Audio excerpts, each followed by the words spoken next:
आज हम बात करेंगे उस महान वैज्ञानिक की जो अपने आविष्कारों से दुनिया में क्रांति लेकर आए, जिनके इन्वेंशन के बिना आज की दुनिया में कल्पना करना भी मुश्किल है। जी हाँ दोस्तों, आज हम बात करेंगे सर निकोला टेस्ला के बारे में, जो कि एक इन्वेंटर थे, इलेक्ट्रिकल इंजीनियर थे, मैकेनिकल इंजीनियर थे और फ्यूचरिस्ट थे।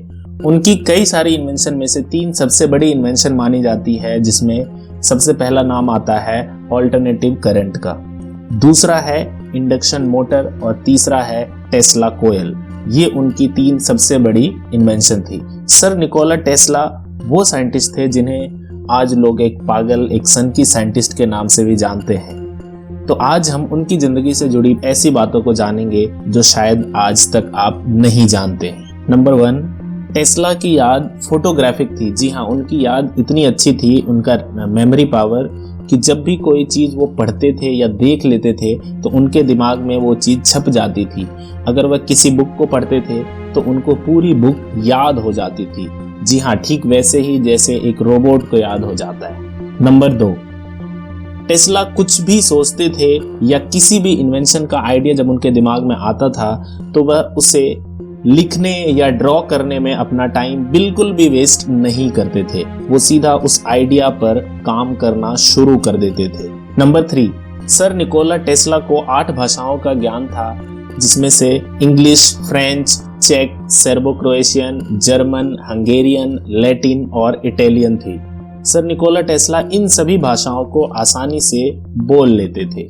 नंबर 4, टेस्ला को यदि कोई नया आविष्कार का आइडिया आता था तो उसे वह पूरे तरीके से अपने दिमाग में तैयार कर लेते थे। जी हाँ, पूरी सटीकता के साथ वह उस इन्वेंशन को तैयार करते थे, यानी उसका आकार क्या होगा, उसकी लंबाई चौड़ाई क्या होगी, सभी आयामों की तस्वीर अपने दिमाग में वो तैयार कर लेते थे। यहाँ तक कि इस प्रोजेक्ट में काम शुरू करने से पहले ही उनका अंतिम रूप भी तैयार हो जाता था। इसे पिक्चर थिंकिंग भी कहा जाता है। नंबर 5, टेस्ला की मदर डूका टेस्ला पढ़ी लिखी बिल्कुल नहीं थी, लेकिन वह गजब की कारीगर थी। वह हाथों से घरेलू सामान और मशीन बनाने में माहिर थी। वह धागा से हर तरह के कलाकारी कर लेती थी। टेस्ला अपनी फोटोग्राफी मेमोरी और क्रिएटिविटी एबिलिटी का क्रेडिट अपनी माँ को देते हैं और कहते थे वह उन्हें विरासत में मिली है। नंबर 6, स्कूल के दिनों में टेस्ला अपने दिमाग में ही मैथ्स के कई सारे मुश्किल से मुश्किल कैलकुलेशन को आसानी से सॉल्व कर लेते थे, जिसकी वजह से उनके टीचर्स को ऐसा लगता था कि टेस्ला चीटिंग करते हैं, जबकि ऐसा बिल्कुल भी नहीं था। नंबर 7, एक दिन टेस्ला जब अपने लैब में काम कर रहे थे तो उनके रिसीवर में उन्होंने कुछ अनएक्सेप्टेबल सिग्नल को देखा।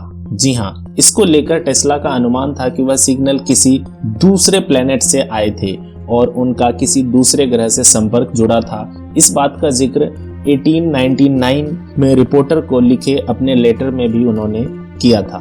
नंबर 8, 1934 में टेस्ला ने रिपोर्टर्स को बताया कि उन्होंने ऐसा महान हथियार डेवलप किया है जो सभी युद्ध को खत्म कर देगा, जिसे डेथ रे भी कहा गया। टेस्ला ने बताया कि यह एक रक्षात्मक हथियार है, इसे देश के बॉर्डर पर लगाया जा सकता है और उनकी सेना और एयरक्राफ्ट को देश में घुसने से पहले ही मार गिराया जा सकता है। लेकिन टेस्ला ने अपनी जिंदगी के दौरान इस बारे में कभी नहीं बताया कि यह सुपर वेपन कैसे काम करेगा। नंबर 9, टेस्ला ने शादी नहीं की।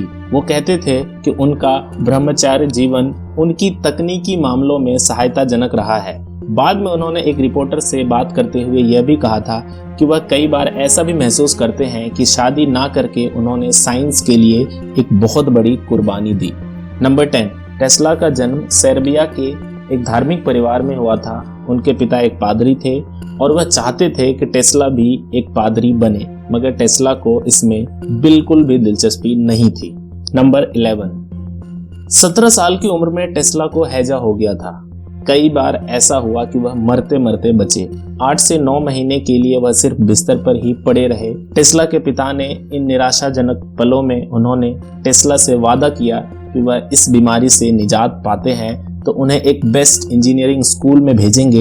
टेस्ला स्वस्थ हुए और उनके पिता ने यह वादा को पूरा किया। नंबर 12, बचपन में टेस्ला को उनके बीच की घटनाओं के दृश्य बार बार उनकी आंखों के सामने नजर आते थे, ठीक वैसे ही जैसे कि एक फिल्म में नजर आता है। नंबर 13, जब दुनिया संचार के बारे में ज्यादा सोच भी नहीं रही थी, उस समय टेस्ला वायरलेस कम्युनिकेशन की बात कर रहे थे। वह अपने टाइम से बहुत आगे सोचते थे। वायरलेस टेक्नोलॉजी से जुड़ी उनकी डिस्कवरी की वजह से ही आज स्मार्टफोन का वजूद पॉसिबल हो पाया है। नंबर 14, 1896 में एक पब्लिक इवेंट में टेस्ला की मुलाकात स्वामी विवेकानंद जी से हुई।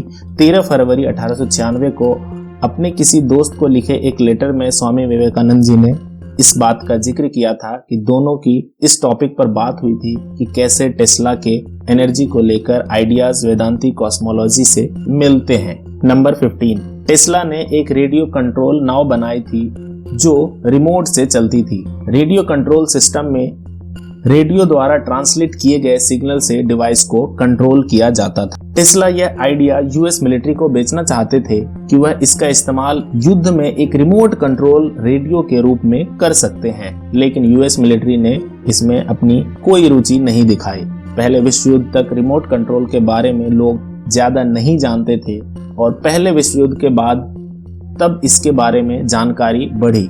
जब कई देशों ने अपने मिलिट्री प्रोग्राम में इसका इस्तेमाल करना शुरू कर दिया तो 1898 में न्यूयॉर्क में हुए एक इलेक्ट्रॉनिक एग्जीबिशन के दौरान टेस्ला ने पहली बार रिमोट से चलने वाली नाव को लोगों के सामने लेकर आए।